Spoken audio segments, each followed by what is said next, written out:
सभी को जय जिनेन्द्र। आचार्य भगवंत उमा स्वामी महाराज द्वारा विरचित श्री तत्वासुजी ग्रंथारिराज का हम सभी लोग मिलकर के स्वाध्याय कर रहे हैं। इसमें अभी तक हमने 7 कक्षाओं में विभिन्न विषय के बारे में समझा। आज की कक्षा में हम मन पर्याय ज्ञान और उसके आगे का विषय समझेंगे। आइए मंगलाचरण के माध्यम से कक्षा का आरंभ करते हैं। मोक्षे मार्गस्य नेतारं भेत्तारं कर्म भूभ्रतां ज्ञातारं विश्वतत्त्वानां वंदे तद्गुणलब्धये। जय बोली देवादिदेव 1000 श्री बड़े बाबा आदिनाथ भगवान की जय।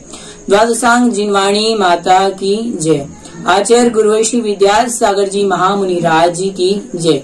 मिथ्याध्वंजक मुनिभंगो सुदास सागर जी महाराज जी की जय। अहिंसामय विश्व जैन धर्म की जय। मान्यवर वर्णन चल रहा है सम्यक ज्ञान के भेदों का, जिसमें अवधि ज्ञान का स्वरूप पूर्व की कक्षा में समझा गया। आज की कक्षा में हम लोग मन पर्याय ज्ञान और उसके आगे के विषय के बारे में विवेचन के विषय में हम समझेंगे। तो आइए मन पर्याय ज्ञान के बारे में समझते हैं। सर्वप्रथम मन पर्याय ज्ञान की परिभाषा हमने पूर्व में क्या करी थी, क्या उसका अध्ययन किया था, उसका एक बार स्मरण हम सभी लोग मिलकर के कर लेते हैं। जो द्रव्य, क्षेत्र, काल और भाव की मर्यादा लिए हुए दूसरे के मन में स्थित बात को जाने, वह मन पर्याय ज्ञान कहलाता है। तो यहाँ मन पर्याय ज्ञान की परिभाषा हुई। अब मन पर्याय ज्ञान के कितने भेद हैं, उसके लिए आचार्य भगवंत आगे के सूत्र में कहेंगे। अभी तक हमने सूत्र क्रमांक 22 का अध्ययन कर लिया है प्रथम अध्याय के। आइए आज आगे सूत्र क्रमांक 23 से अध्ययन प्रारंभ करते हैं। चलिए 23 क्रमांक सूत्र का उच्चारण करेंगे। ऋजु विपुल मति मनः पर्ययः। ऋजु विपुल मति मनः पर्ययः। संधि विच्छेद। ऋजु विपुल मति मनः पर्ययः। मनः पर्ययः अर्थात मन पर्याय ज्ञान के 2 भेद हैं। कौन कौन से? ऋजु मति और विपुल मति। मति शब्द दोनों में आएगा, ऋजु में भी विपुल में भी, तो ऋजु मति और विपुल मति। मन पर्याय ज्ञान के कितने भेद? मन पर्याय ज्ञान के 2 भेद, पहला ऋजु मति, दूसरा विपुल मति। अब ऋजु मति ज्ञान और विपुल मति मन पर्याय ज्ञान किसे कहते हैं, दोनों की परिभाषा हम जानते हैं।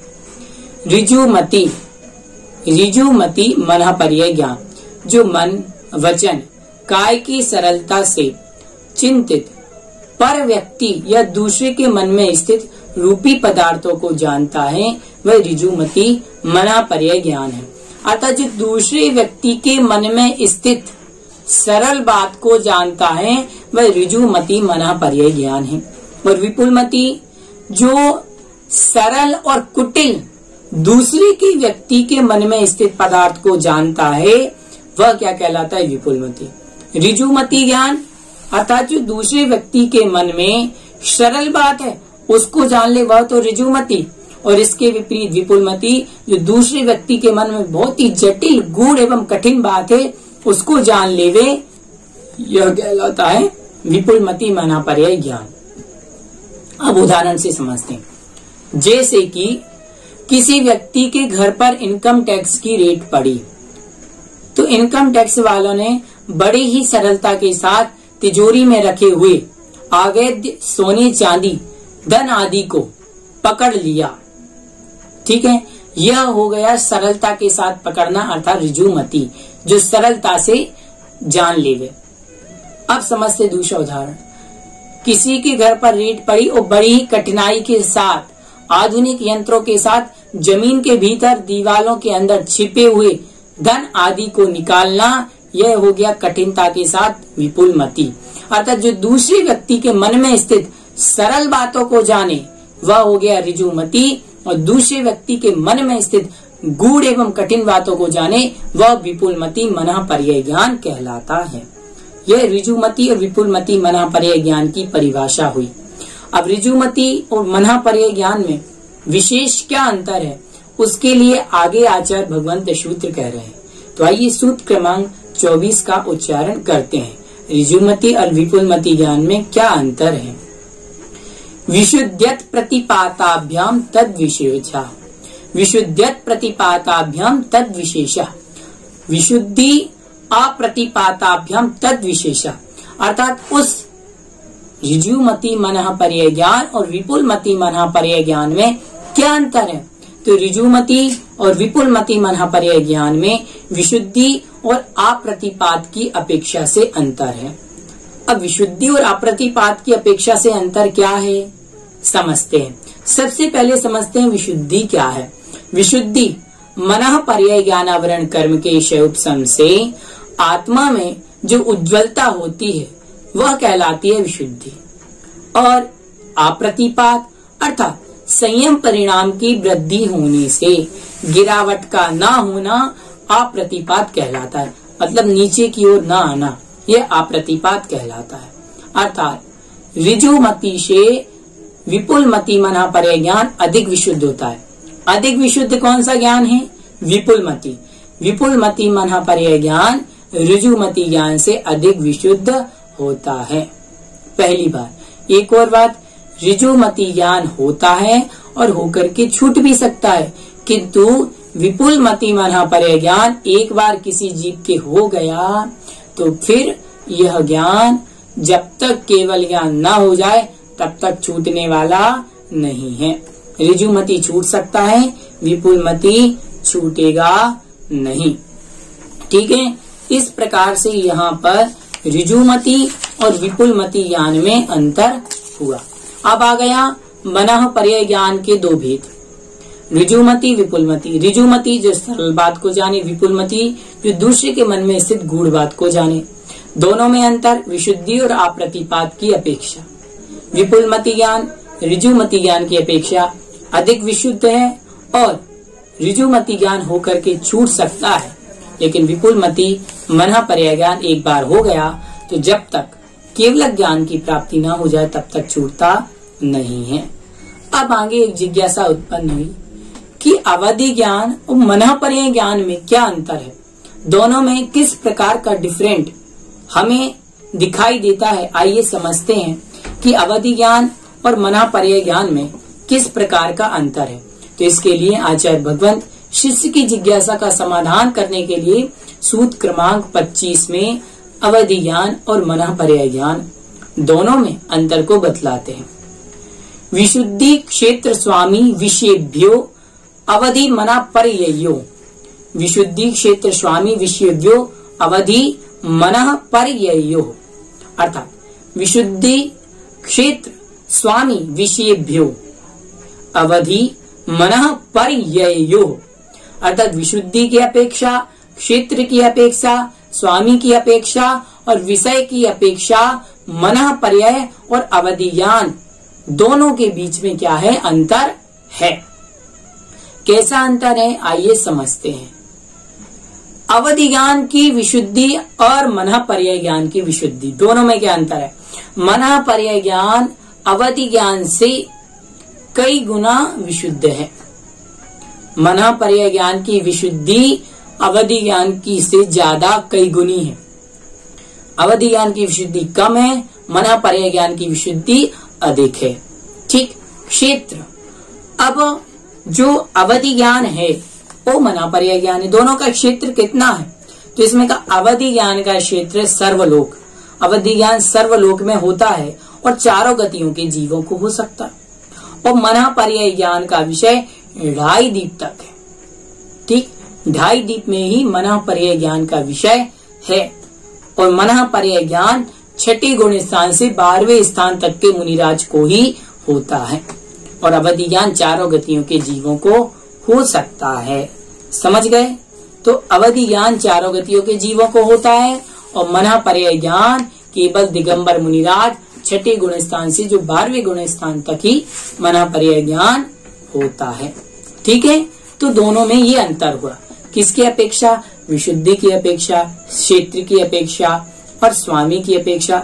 दोनों के स्वामी, एक का स्वामी अवधि ज्ञान का स्वामी चारों गतियों के जीव हैं और मनः पर्याय ज्ञान के स्वामी केवल दिगंबर मुनिराज हैं। और इसके बाद क्षेत्र, मना पर्याय ज्ञान का क्षेत्र केवल 2.5 दीप है और अवधि ज्ञान का क्षेत्र 3 लोक है, 3 लोकों में होता है। और अब आगे कहा गया है विशुद्धि, अवधि ज्ञान की विशुद्धि कम है और मना पर्याय ज्ञान की विशुद्धि ज्यादा है। विषय, दोनों का विषय मतलब अवधि ज्ञान का विषय स्थूल है और मना पर्याय ज्ञान का विषय सूक्ष्म है। समझ गए? ये दोनों में यहाँ पर अंतर हुआ।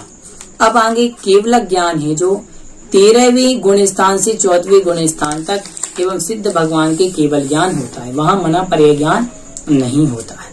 अब आगे मति ज्ञान और श्रुत ज्ञान के बारे में बतला रहे हैं कि मति ज्ञान और श्रुत ज्ञान का विषय है क्या, दोनों कितनी चीजों को जानते हैं, टेबल को, कुर्सी को, कितने विषय को, तीनों लोगों को जान सकते हैं, किस किस को जान सकते हैं, इसके बारे में यहाँ पर बता रहे हैं कि मति और श्रुत ज्ञान का विषय क्या है। तो आइए चलते हैं सूत्र क्रमांक 26 की ओर। मति श्रुतयोर निबंधो द्रव्येषु सर्व पर्यायेषु, मति श्रुतयोर निबंधो द्रव्येषु सर्व पर्यायेषु, अर्थात मति श्रुतियोः निबंधो द्रव्येषु असर्व पर्यायेषु, संधि विच्छेद, मति श्रुतियोः निबंधो का हो जाएगा निबंधा, असर्व फिर आएगा द्रव्येषु असर्व पर्यायेषु, मति श्रुतियोः अर्थात मति ज्ञान और श्रुति ज्ञान का, निबंधो अर्थात विषय संबंध, असर्व पर्यायेषु सर्व पर्यायों से रहित, द्रव्येषु अर्थात द्रव्यों में होता है। विशेषार्थ अर्थात मति ज्ञान और श्रुत ज्ञान का विषय रूपी अरूपी सभी द्रव्यों को जानते हैं, पर उनकी कुछ कुछ पर्यायों को ही जानते हैं, सभी पर्यायों को नहीं जानते हैं। समझ गए? मति ज्ञान सभी पर्यायों को नहीं जान पाता है, कुछ ही पर्यायों को जान पाएगा। यह मति ज्ञान और श्रुत ज्ञान का विषय है। मति ज्ञान और श्रुत ज्ञान का विषय क्या है? मति ज्ञान और श्रुत ज्ञान रूपी और अरूपी सभी द्रव्यों को जानते हैं, पर उनकी कुछ कुछ पर्यायों को ही जान पाते हैं, सभी पर्यायों को नहीं जान पाते हैं। यह यहाँ पर मति ज्ञान और श्रुत ज्ञान का विषय संबंध होगा। अब अवधि ज्ञान का विषय कितना है? छोटे छोटे सूत्र इसलिए हम ज्यादा ले रहे हैं। अवधि ज्ञान का विषय कितना है? अवधि ज्ञान का विषय समझते हैं।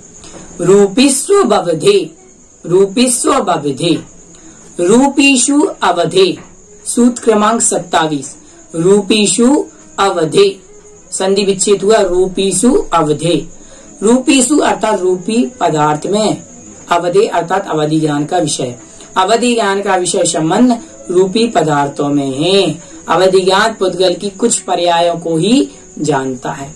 समझ गए? अवधि ज्ञान क्या करता है? जीव को डायरेक्ट विषय नहीं बना सकता। ठीक है, अवधि ज्ञान जीव को डायरेक्ट विषय नहीं बना सकता।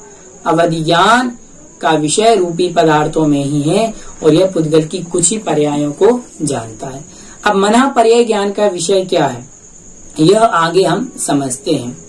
तदनंत भागे मनः पर्ययस्य, सूत्र 28, तदनंत भागे मनः पर्ययस्य, तदनंत भागे, तद अनंत भागे, उस अवधि ज्ञान का अनंतवा भाग मनः पर्याय ज्ञान का विषय है। मनः पर्याय ज्ञान का विषय क्या है? अवधि ज्ञान का अनंतवा भाग। मनः पर्याय ज्ञान का विषय क्या है? अवधि ज्ञान का अनंतवा भाग। ठीक है, समझ में आया? नहीं आया? एक बार और समझते। सर्वावधि ज्ञान जिस रूपी द्रव्य को जानता है उसके अनंतवे भाग को मनः पर्याय ज्ञान जानता है। सारांश यह है कि मनः पर्याय ज्ञान अवधि ज्ञान से अत्यंत सूक्ष्म द्रव्य को जान लेता है। जैसे अवधि ज्ञान ने जाना कि यह लड्डू है। कभी आप लोगों ने बेसन के लड्डू का सेवन किया है? तो बेसन का लड्डू मनः पर्याय ज्ञान और अवधि ज्ञान को हम एक लड्डू के माध्यम से समझते हैं। दूसरे कमरे में रखा हुआ है, उदाहरण के माध्यम से समझ रहे हैं, सूक्ष्मता की अपेक्षा कि अवधि ज्ञान ने जाना कि यह एक लड्डू है। ठीक, यह अवधि ज्ञान का विषय है। और मनः पर्याय ज्ञान उस लड्डू के एक एक कण को जान लेगा कि इसमें 100 कण है, 500 कण है, 1000 कण। ठीक है, यह अवधि ज्ञान का और मनः पर्याय ज्ञान का विषय। अवधि ज्ञान यह लड्डू है, मनः पर्याय ज्ञान यह एक एक कण, इसमें कितने कण है, इतना सूक्ष्म होता है। अब केवलक ज्ञान का विषय क्या है? मति ज्ञान, श्रुति ज्ञान, अवधि ज्ञान, मनः पर्याय ज्ञान का जान लिया। मति और श्रुत का और अवधि का और केवल का, मतलब अभी तक हमने 4 ज्ञान का जान लिया, केवल ज्ञान का भी हम समझते हैं। तो केवल ज्ञान के विषय के संदर्भ में आगे आचार्य भगवंत सूत्र क्रमांक 29 में कहते हैं, सर्वद्रव्य पर्यायेषु केवलस्य, सर्वद्रव्य पर्यायेषु केवलस्य, अर्थात केवलस्य अर्थात केवल ज्ञान का, केवलस्य अर्थात केवल ज्ञान का विषय संबंध सर्वद्रव्य पर्यायेषु, सभी द्रव्यों में और उनकी सभी पर्यायों में है। केवल ज्ञान द्रव्यों की, सभी द्रव्यों की त्रिकालवर्ती अनंत अनंत पर्यायों को एक साथ एक समय में स्पष्ट रूप से जान लेता है। समझ गए कि क्या है? जैसे मति ज्ञान और श्रुत ज्ञान सभी द्रव्यों की कुछ पर्यायों को जानते हैं, ठीक। अवधि ज्ञान रूपी पदार्थ को जानता है। मनः पर्याय ज्ञान अवधि ज्ञान के अनंत विभाग को जानता है। और मनः पर्याय ज्ञान और समझते हैं, जैसे सर्व अवधि अनार को जानता है, ठीक। सर्व अवधि अनार को जानता है, तो मनः पर्याय ज्ञान उसके एक एक दाने को जानता है। सर्वावधि ज्ञान ने जाना यह एक अनार है, तो मनः पर्याय ज्ञान ने जान लिया उसका एक एक दाना है। केवल ज्ञान सभी द्रव्यों की उसकी त्रिकालवर्ती पर्यायों को एक साथ स्पष्ट रूप से एक समय में जानते हैं। समझ गए? सभी द्रव्यों की अनंत पर्यायों को मति आदि के विषय संबंध का जो निश्चय किया है, किंतु जो मति आदि ज्ञान नहीं जान सकते, आत्मा में एक साथ कितने ज्ञान उत्पन्न हो सकते हैं, मतलब आगे इस बात को बतलाएंगे। उसकी पूर्व जो केवल ज्ञान की बात है, ये हम समझ ही गए हैं कि मति ज्ञान, शुद्ध ज्ञान, अवधि ज्ञान और मनः पर्याय ज्ञान जो बात को नहीं जान पाते, केवल ज्ञान तीनों लोकों की सभी बातों को जान लेता है। समझ गए? सभी द्रव्यों की अनंत पर्यायों को केवल ज्ञान जानता है, इसका यह विषय है। अब एक समय में अर्थात एक साथ कितने ज्ञान हो सकते हैं? एक समय में उपयोग तो एक ही रहता है, एक साथ कितने ज्ञान होंगे? एक ज्ञान, 2 ज्ञान, क्या 5 ज्ञान एक साथ हो सकते हैं, या 4 ज्ञान या 3 ज्ञान? तो आगे सूत्र क्रमांक 30 में बतला रहे हैं कि एक साथ कितने ज्ञान होंगे, कौन कौन से ज्ञान हो सकते हैं। एक होगा तो कौन सा, 2 होगा तो कौन सा, 3 होंगे से कौन से, 4 होंगे तो कौन सा, ठीक है। एक समय में कितने कौन कौन से ज्ञान होते हैं। आज की कक्षा में हमने इतना ही जाना। अब आगे की कक्षा में एक समय में अर्थात एक साथ कितने ज्ञान होते हैं, एक साथ आत्मा के कितने ज्ञान हो सकते हैं। आगे मति ज्ञान, शुद्ध ज्ञान, केवल ज्ञान, इनके अंतर के बारे में समझेंगे। मति ज्ञान, शुद्ध ज्ञान के विपरीत भी हो सकते हैं, और आगे आदि, नए आदि के विषय में आगे की कक्षा में समझेंगे। आज की कक्षा में इतना ही। सभी लोग नियमित रूप से स्वाध्याय करें, अधिक से अधिक लोगों को जोड़ें, और जो इसमें बात बतलाई जा रही है उसे समझने का प्रयास करें। इस वीडियो को 1 बार, 2 बार, 3 बार, आप 2-4 बार देखेंगे, तभी आपको विषय पूर्ण रूप से समझ में आएगा। और नोट्स जरूर बनाइए, प्रश्नोत्तर भी हम आपको भेजते जाएंगे। सभी को जय जय।